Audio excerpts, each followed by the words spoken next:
Hello दोस्तों, आज हम बात करेंगे capacity to contract. Indian contract act 1872 का टॉपिक हम पढ़ने जा रहे हैं, कैपेसिटी टू कॉन्ट्रैक्ट। इसमें लर्निंग ऑब्जेक्टिव्स हमें क्या क्या देखने को मिलेगा। After completing this unit you will understand meaning of capacity to contract, who is competent to contract, major sound mind, persons not disqualified by law, minor under Indian law, position of minors agreements, rights and liabilities of minor, necessaries supplied to minor, minors liability, rectification by minor, beneficial contract, relevant sections देखेंगे, landmarks देखेंगे और examination questions देखेंगे। तो ये सारा चीज़ जो है इसके अंदर ये कवर होगा। ठीक है, तो ये सारा चीज़ हम आज पढ़ेंगे। ठीक है, स्टार्ट करते हैं जल्दी से। Capacity to contract. Capacity to contract meaning, not every person can enter into a valid contract. Simple सा मतलब है कि कॉन्ट्रैक्ट में आने के लिए क्या क्या कैपेसिटी होना चाहिए। ठीक है, सिंपल सा है। Not every person can enter into a valid contract. एक वैलिड कॉन्ट्रैक्ट में सारे लोग इंक्लूड नहीं हो सकते। जैसे कौन कौन से क्या है। A contract requires that parties should have legal capacity to understand the agreement and its consequences. मतलब एक जो पार्टी होगा जो कि कॉन्ट्रैक्ट के अंदर होना चाहिए, जो पार्टीज, दो पार्टी अगर हैं तो दोनों पार्टीज में से जो होना चाहिए कि उसके पास एक लीगल कैपेसिटी होना चाहिए। ठीक है, to understand the agreement, agreement को समझने का एक कैपेसिटी होना चाहिए। अब 1 साल का बच्चा को अगर हम एग्रीमेंट में डाल देंगे तो उसको एक कागज़ दे दिए, लेट सपोज लिखा हुआ है एग्रीमेंट 10 पेज का, तो क्या वो समझ पाएगा? ठीक है, नहीं समझ पाएगा ना। या उसको बोलेंगे कि हाँ भाई ये ट्रेडिंग का जो उसे एग्रीमेंट या कौन से वो कॉन्ट्रैक्ट बना लिए कि भैया इतना ट्रेडिंग करेंगे, इतना पूरा ये चावल चाहिए, तो उसे तो वो सब कुछ समझ नहीं आएगा। तो मतलब एक कैपेसिटी होना चाहिए कि वो क्या कैपेसिटी में होना चाहिए पार्टीज के अंदर, तभी वो पार्टी जो है कॉन्ट्रैक्ट के अंदर आएगा। ठीक है, this legal ability is called capacity to contract. Simple definition में capacity to contract means the legal ability of a person, ठीक है, legal ability to enter into a valid and enforceable contract. तो मतलब एक पर्सन का legal ability होना चाहिए कि वो कॉन्ट्रैक्ट में जा सके। ठीक है, कौन से कॉन्ट्रैक्ट? Enforceable contract. ठीक है, why is capacity important? Law protects. हाँ, तो सवाल है why is capacity important? Law protects people who are unable to understand the consequences of contract. मतलब कॉन्ट्रैक्ट के अंदर जो चीज़ें बात हो रही है, एग्रीमेंट हो रही है, जो बोला जा रहा है या जो कंसिडरेशन है, अगर वो सामने वाला समझ ही नहीं पाएगा तो वो फिर तो बंदा हो मतलब कर ही नहीं पाएगा कॉन्ट्रैक्ट, उसको समझ में ही नहीं आएगा क्या हो रहा है। तो इसमें से क्या क्या इंक्लूड हो रहा है? जैसे चिल्ड्रेन है, माइनर्स जो होते हैं, पर्सनस ऑफ अनसाउंड माइंड, ठीक है, और जो पर्सनस डिस्क्वालीफाइड बाय लॉ, मतलब जो पर्सन जो लॉ के द्वारा डिस्क्वालीफाइड है या कोई सज़ा में काट रहा है या जो भी चीज़ है। ठीक है, या फिर अनसाउंड माइंड के जो हो गए। ठीक है, या फिर जो है चिल्ड्रंस जो कि माइनर्स हैं, जिनको समझदारी अभी कुछ आया नहीं है, वो लोग। ठीक है, एग्जाम्पल दे रहा है, a 10-year-old child buy 2 crore flat, can the builder force the child to pay? No, because child has no legal capacity. ठीक है, अनदर एग्जाम्पल देखते हैं, a mentally ill person signs a property sale deed while incapable of understanding it, can the agreement be enforced? No, because law protects such persons. ठीक है, what agreement are contracts?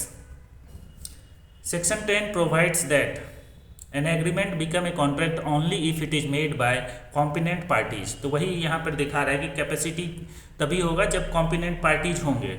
वो जो parties जो है capacity होना चाहिए उनको contract sign करने का। ठीक है, तो पहला कॉम्पिटेंट पार्टीज होना चाहिए विथ फ्री कंसेंट, मतलब अपने स्वेच्छानुसार से वो एग्रीमेंट में आना चाहिए। ठीक है, फॉर लॉफुल कंसिडरेशन, मतलब कोई ऐसा कंसिडरेशन हो चाहे जो लॉफुल, ऐसा नहीं कि कोई मर्डर कर रहे हैं तुम सुपारी दे रहे हैं तो वो सब कॉन्ट्रैक्ट नहीं आएगा इसमें। ठीक है, विथ लॉफुल ऑब्जेक्ट। ठीक है, ऑब्जेक्ट भी इसमें लॉफुल होना चाहिए, जो मोटिव होना चाहिए वो भी लॉफुल होना चाहिए, कि नहीं कि रॉबरी का कॉन्ट्रैक्ट ले लिए कि रॉबरी करना है चलो।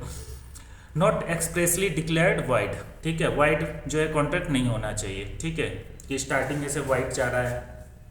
ठीक है, अब आते हैं, competency is one of the essential elements of every valid contract. तो सेक्शन 10 जो हमारा इंडियन कॉन्ट्रैक्ट एक्ट 1872 का जो कह रहा है सेक्शन 10 कि जो है व्हाट एग्रीमेंट्स आर कॉन्ट्रैक्ट, तो उनके हिसाब से पार्टी जो होना चाहिए वो कॉम्पिटेंट होना चाहिए, मतलब कैपेबल होना चाहिए। ठीक है, विथ फ्री कंसेंट, उनको फ्री कंसेंट देना होगा। ठीक है, और लॉफुल कंसिडरेशंस भी डालना होगा। ठीक है, लॉफुल ऑब्जेक्ट होना चाहिए उस कॉन्ट्रैक्ट का, और नॉट एक्सप्रेसली डिक्लेयर्ड वाइड, और वाइड नहीं होना चाहिए, ठीक है। तो कॉम्पिटेंसी इसमें जो है सबसे इम्पोर्टेंट टॉपिक है, ठीक है। जो मतलब पार्टी ही जब इनवैलिड होगा तो फिर कॉन्ट्रैक्ट आगे का चीज़ को देखने का मतलब ही नहीं बनता है, ठीक है। तो आते हैं सेक्शन 11 में, जो बोल रहा है who is competent to contract, मतलब कॉन्ट्रैक्ट में आने के लिए कौन कौन से लोग आ सकते हैं, ठीक है। तो सेक्शन 11 जो है हमारा इंडियन कॉन्ट्रैक्ट एक्ट 1872 का, वो बता रहा है every person is competent to contract if he is of the age of majority, मतलब माइनर नहीं हो, ठीक है, मेजोरिटी एज का हो, ठीक है, साउंडफुल माइंड का हो, and is not disqualified by the contracting by any law. मतलब अब वो मान लो किसी पे लॉ ही ने ऐसा, कानून ने उस पर जो है वो डाल रखा है कि आप ऐसा नहीं करेंगे, अब वो आदमी अगर वापस कोई ऐसा कॉन्ट्रैक्ट करता है तो वो वैलिड नहीं होगा, ठीक है। इजी ट्रिक देखते हैं कि मेजर एज का होना चाहिए, साउंड माइंड का होना चाहिए, और not disqualified bye the law. If any one condition is missing the person is not competent, मतलब वो लायक नहीं है कोई, मतलब वैलिड कॉन्ट्रैक्ट के लिए। तो 3 इसेंशियल्स ऑफ कॉम्पिटेंसी, पहला मेजर होना चाहिए, साउंड माइंड होना चाहिए, और नॉट डिस्क्वालीफाइड बाय लॉ। अब आते हैं मेजर, जो चैप्टर 2 में है मेजर, हम क्या पढ़ रहे हैं इसमें। Meaning a major is a person who has attend the age prescribed by the law, मतलब लॉ में अगर कोई एज लिमिट है, अगर उससे वहाँ से और उससे ऊपर है तो उसको हम मेजर एज का कहेंगे। Age of majority in India, according to the Indian majority act 1875 a person becomes a major on completing 18 years, ठीक है। तो मेजोरिटी एक्ट जो हमारा इंडियन मेजोरिटी एक्ट है 1875 1875 का, उसमें लिखा हुआ है कि 18 साल से ऊपर जो भी बंदे होंगे वो हमारा मेजर के अंदर आएंगे। Exception where a guardian of the person or property has been appointed by a court or in certain statutory situations majority is attained at 21 years, ठीक है। where a guardian of a person or a property has been appointed by a court, अगर किसी court के द्वारा कोई person या guardian को attend किया गया है, मतलब नियुक्त किया गया है, तो उस या फिर कोई स्टेटोरी सिचुएशन, वही मतलब कोर्ट या फिर जो है कोई स्टेटोरी सिचुएशंस, मतलब किसी उसमें प्रावधान या फिर किसी अथॉरिटी ने उसको नियुक्त किया है, तो मेजोरिटी अटेंडेंट है 21 years. Student should verify the applicable legal provisions in specific factual situations, ठीक है। एग्जाम्पल से समझते हैं। Rohan is 17 years and 10 months old, he signs a contract to purchase a car, valid? No, still he is a minor. Another example, Priya turns 18 today, she enters into a contract to purchase a laptop, valid? Yes, क्योंकि वो major में आ गए, ठीक है। अब आते हैं sound mind. A person of sound mind if at the time of making the contract he understand the contract, मतलब एक साउंड माइंड कभी कहलाएगा जब वो उसको समझ है कि हम क्या करने जा रहे हैं, उस कॉन्ट्रैक्ट में क्या होने जा रहा है। Can form a rational judgment, और वो कॉन्ट्रैक्ट देख के उस माइंड उसका जज कर पा रहा है कि अच्छा हमें ये करना है, अच्छा इसने पैसा मांगा तो हमें अपना बाइक बेचना है, वो जज कर पा रहा है। एंड कैन जज whether the contract is beneficial और हार्मफुल टू हिम, ठीक है। अब जैसे कि मान लो कि कोई बोल दे कि ठीक है ये बाइक दे दो 5,000 में, तो वो दे दे, तो ऐसा तो नहीं है। मान लो बाइक 1 लाख रुपये का है, तो वो उसको इतना समझ होना चाहिए कि हम जो करने जा रहे हैं वो बेनिफिशियल है या फिर हार्मफुल है, क्या ये सही है नहीं है, ठीक है। तो वो पूरा डिसाइड कर पाए अपने अकॉर्डिंग समझ के। 3 conditions a person must be able to understand, think rationally, decide wisely, मतलब वो अंडरस्टैंड कर सकता है एग्रीमेंट देख के कि क्या हो रहा है, सोच सकता है और ये डिसाइड कर सकता है कि जो सही है या गलत है। A person suffering from temporary high fever signs a contract while unconsciousness, valid? No, he can not understand the contract. मतलब एक आदमी बहुत सफ़र कर रहा है, अभी फीवर में है, उसका माइंड अभी इस समय तो दिमाग तो फीवर पे दिमाग चल नहीं रहा है, ठीक है, वो पेन में है, और उस समय उससे अगर वो कोई अनकॉन्शियस माइंड में अगर कोई उससे कॉन्ट्रैक्ट साइन करो तो उस समय उसको समझ ही नहीं है कि क्या हो रहा है मेरे साथ अभी, वो समझ ही नहीं पाएगा, उस पर जोर दे ही नहीं पाएगा कि वो कॉन्ट्रैक्ट पे ध्यान दे पाएगा, ठीक है। वो समझ ही नहीं पाएगा कि सही हो रहा है गलत हो रहा है, ठीक है। तो ही can not understand the contract at that time, इसलिए वो वैलिड नहीं होगा। ए person suffering from insanity science a contract during a period of recovery, lucid interval, ठीक है, वैलिड होगा? Yes, because he was of sound mind at the time, मतलब एक insanity type का पर्सन है, ठीक है, वो रिकवरी हो रहा है, ठीक है, रिकवरी के समय अगर वो समझदार हो गया होगा रिकवरी में, ठीक है, ल्यूसिड इंटरवल में है, ठीक है, तो उस समय अगर कोई कॉन्ट्रैक्ट साइन कर रहा है तो वो वैलिड हो। अब unsoundness mind includes lunatics during periods of insanity, ठीक है, उसको हम ल्यूनेटिक्स कहते हैं, ठीक है। अब आते हैं mentally ill person, person heavily intoxicated, मतलब बहुत टॉक्सिन में हो अभी, ठीक है, टॉक्सिकली हुआ, ठीक है। Persons under the influence of drugs, ठीक है, और पर्सन अनकॉन्शियस, तो ये सारे पर्सनस को जो है अनसाउंड माइंड में इंक्लूड करेंगे, ठीक है। और अनसाउंड माइंड जो है कॉन्ट्रैक्ट नहीं बना सकता है, ठीक है, और बनाएगा तो वैलिड नहीं होगा, ठीक है। तो कौन कौन से हो गए? ल्यूनेटिक्स, ठीक है, ड्यूरिंग पीरियड ऑफ इंसैनिटी, ठीक है, mental ill person, person having intoxicated, person under the influence of drugs and person unconscious. Important rule, capacity is जज as the time of making the contract, not before not after. मतलब अब एक आदमी का इलाज चल रहा है, उस समय वो ठीक है, उस समय वो कॉन्ट्रैक्ट साइन कर रहा है, फिर बाद में जो है वो बीमार हो या अनकॉन्शियस हो जाए, और पहले भी था, ठीक है, तो वो कैपेसिटी, वो कॉन्ट्रैक्ट वैलिड होगा, क्योंकि वो जब कॉन्ट्रैक्ट बन रहा था उस समय वो प्रेजेंस माइंड में था, वो समझ सकता था, वो डिसाइड करके लिया है सब कुछ, ठीक है। बट बाद में फिर हो सकता है वो अनकॉन्शियस हो गया हो, ठीक है। तो इसलिए बोल रहा है कि एट द प्रेजेंट टाइम पे होना चाहिए उस समय जो इस इंसान का सिचुएशन हुआ थे। Capacity is judged eight the time of making the contract, जब कॉन्ट्रैक्ट हो रहा उस समय जो पर्सन का माइंड और जो उस समय कैपेसिटी है उसको हम टारगेट करेंगे, ना कि उसके पहले ना ही बाद का। अब a person normally suffers from mental illness, today he is perfectly normal, he science an agreement, the contract is valid. Another person is usually handled, today he is drunk and signs a property sale, contract may be invalid because he at the moment he lacked the capacity, ठीक है।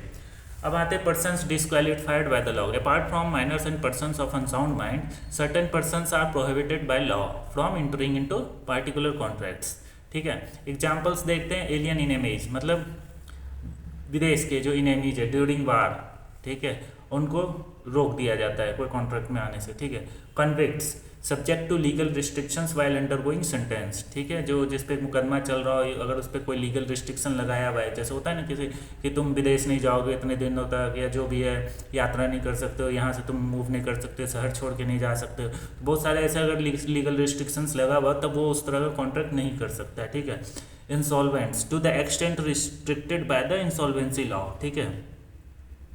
अब आते हैं foreign sovereign subject to legal immunity, foreign sovereigns जो होते हैं उस पर जो है लॉ का वो कॉन्ट्रैक्ट कर पाएगा कि नहीं, तो वो सब्जेक्ट टू लीगल इम्यूनिटी है कि उस पर कितना रोक है नहीं है, उस पर वो डिपेंड करेगा, ठीक है। और है corporations acting beyond their powers, ultra vires, ठीक है, कॉरपोरेशंस जो है एक्टिंग बियॉन्ड देयर पावर्स, तो उस पर जो है इंक्लूड होगा, ठीक है। तो एलियन इनेमीज देखेंगे, कन्विक्ट्स देखेंगे, इंसॉल्वेंट्स देखेंगे, और फॉरेन सॉवरेंस देखेंगे, कॉरपोरेशन देखेंगे, ठीक है। आते हैं इसको आगे अच्छे से समझते हैं, ठीक है। एक company formed only for the education starts gambling business, ठीक है। एक कंपनी है एजुकेशन के लिए स्टार्ट किया था, बट आगे जाकर वो गैम्बलिंग करने लगा बिजनेस, ठीक है।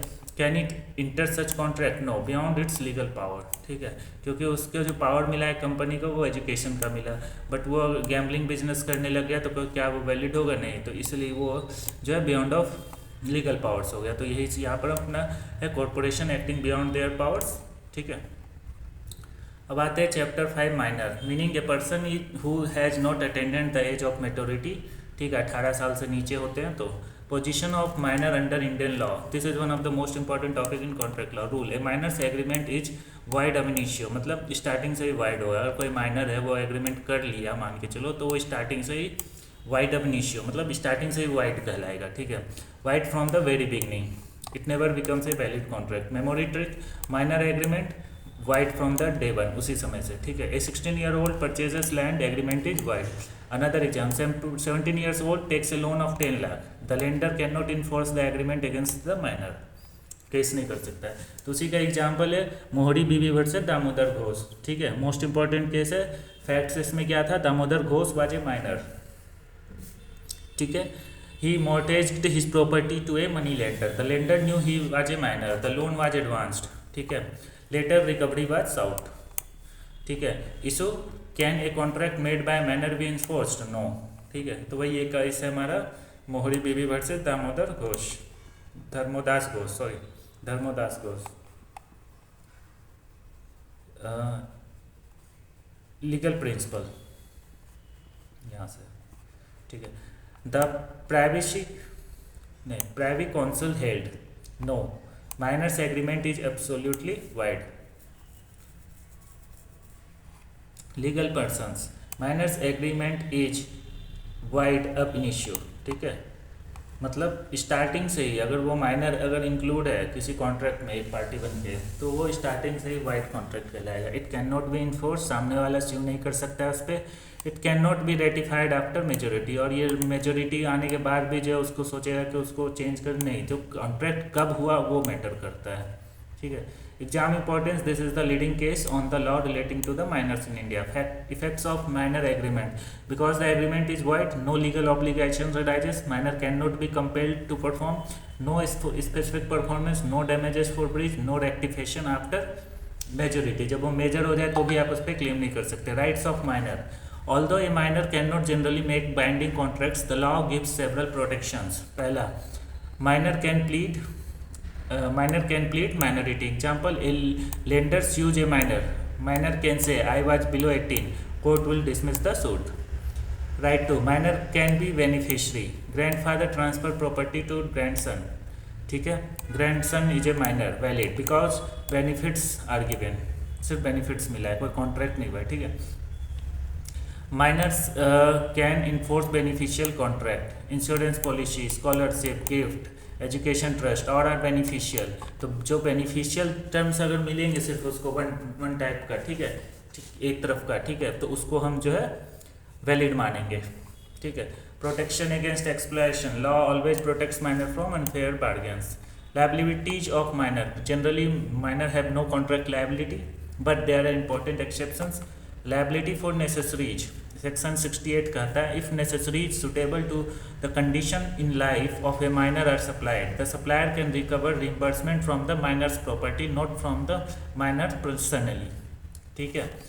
तो सेक्शन 68 जो हमारा इंडियन कॉन्ट्रैक्ट एक्ट का कह रहा है, लायबिलिटी फॉर नेसेसरीज, ठीक है। अगर वो जैसे एग्जांपल में देखते हैं, person supplying necessaries to minor या फिर unsound mind can recover reasonable price from their property, ना कि उससे पर्सनली, ठीक है। Meaning of necessaries, necessaries are good और services essential for person's conditions in life. Example, food, cloth, medicine, house rent, ये वो, ठीक है, बेसिक लीगल सर्विसेज। तो अगर नेसेसरीज कोई दे रहा है तो वो उसको रिकवर कर सकता है, ना कि उससे पर्सनली, ठीक है। Doctor treats a minor, parents refuse payment, doctor may recover reasonable expenses from the minor's property if applicable, not by imposing personal contractual liability on the minor. मतलब सिर्फ माइनर को आप स्यू नहीं कर सकते, या तो उसके पेरेंट्स से लोगे या उसके प्रॉपर्टी से आप ले सकते हो, ठीक है। School provides education, fee may be recovered from the minor's state if the legal requirements of section 68 are satisfied, ठीक है। Things that are not necessaries, luxury items, sports bike, gold chain, expensive iPhone, diamond, watch etc, मतलब not necessaries, necessaries items के लिए ही सिर्फ आप वसूल सकते हो, और ये लग्जरी आइटम्स के लिए नहीं। दिस आर नॉट नेसेसरीज मेरे लिए because they are expensive. Case है नस वर्सेज इनाम इनमान, 1908 का। फैक्ट है, a tailor supplied expensive fashionable clothes to a university student who was a minor. The student already has sufficient clothing. The tailor sued. Judgment, court refused recovery because the clothes were not the necessaries. The minor was already adequately supplied. ठीक है।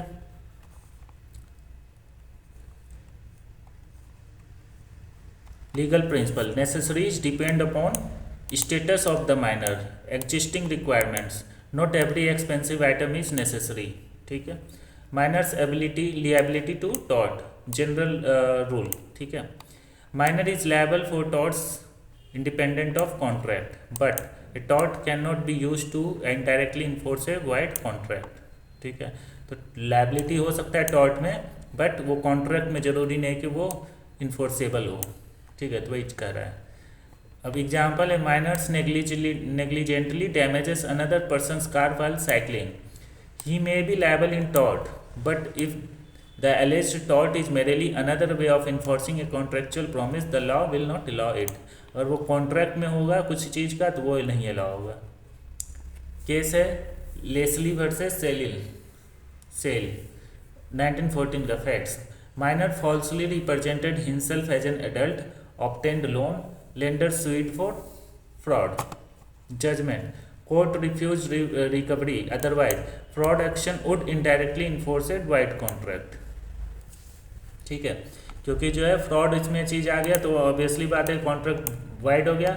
दूसरा ये जो है बच्चा था इसीलिए minor था, तो इसलिए वैसे भी वो रिकवरी नहीं होगा। ठीक है, क्योंकि फ्रॉड एक्शंस अगर होता है तो वैसे भी कॉन्ट्रैक्ट वाइड होगा। ठीक है, लीगल प्रिंसिपल्स है minor can not be made liable in tort where the claim is actually an attempt to enforce a contract. ठीक है, can minor ratify contract after majority, meaning of ratification mean approving an earlier act. Rule: a minor cannot ratify an agreement entered into during minority. Why? Because the original agreement never already legally existed. A void agreement cannot become valid by later approval. ठीक है, example है, at the age of 17 Rahul borrows 2 lakh. At age 19 he says I confirm the agreement. Still not valid. He must enter into a fresh contract supported by fresh consideration if he wishes to undertake a legal obligations. ठीक है, beneficial contracts. A minor cannot incur burdens under a contract, but he can receive benefits.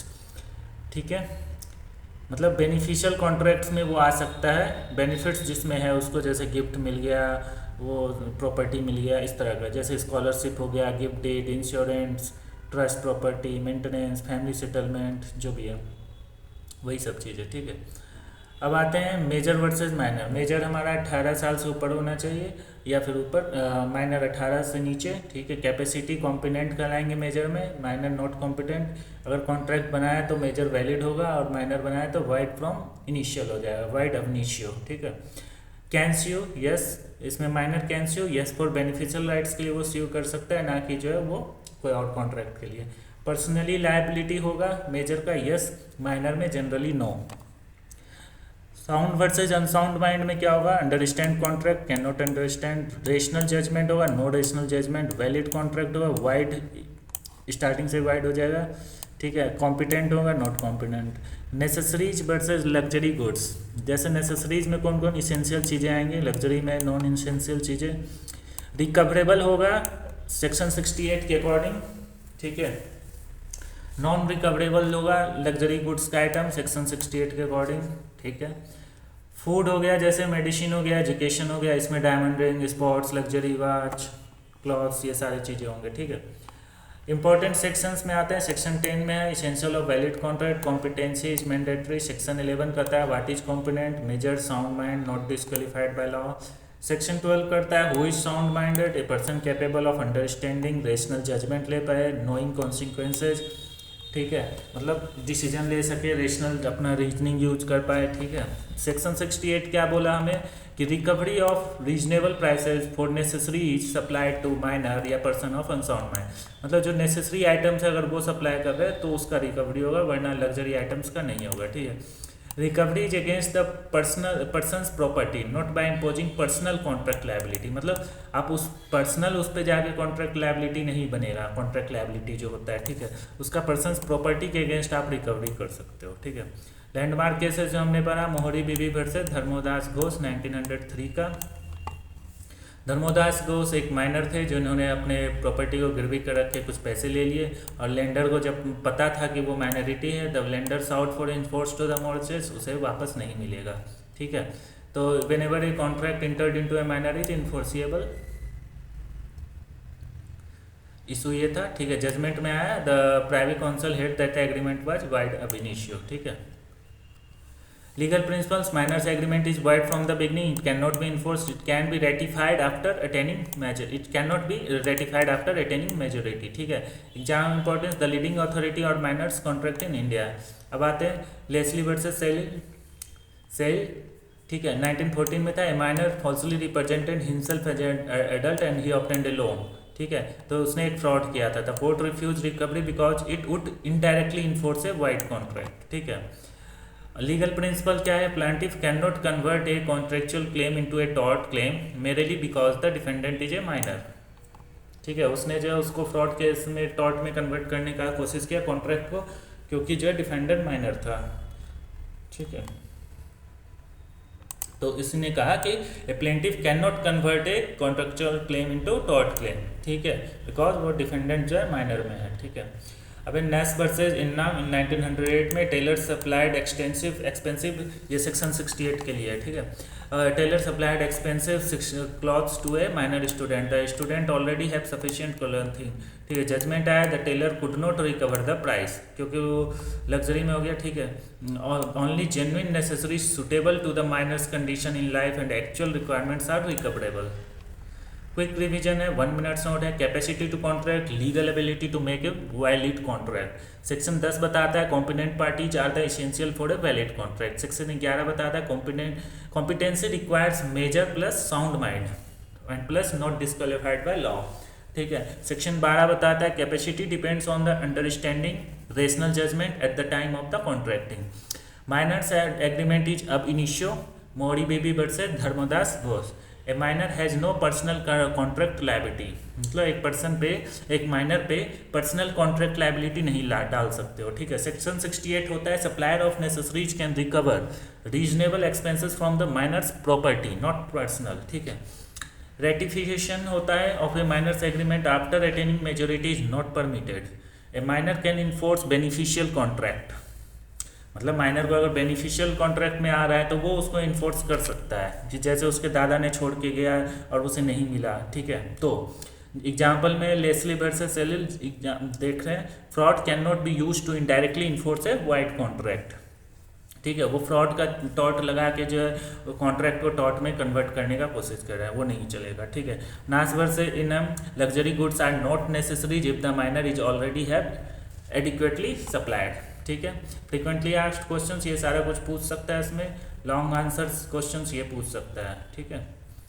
सारे cases पूछ सकता है, section 68 पूछ सकता है, उसको एक्सप्लेन करने के लिए पूछ सकता है। नास वर्सेस इनाम में जो टेलर था, ठीक है।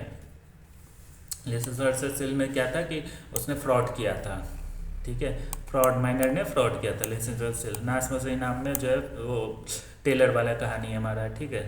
इसमें हमारा जो है मॉर्टगेज किया था, उधारी लिया था घर गिरवी रख के, ठीक है।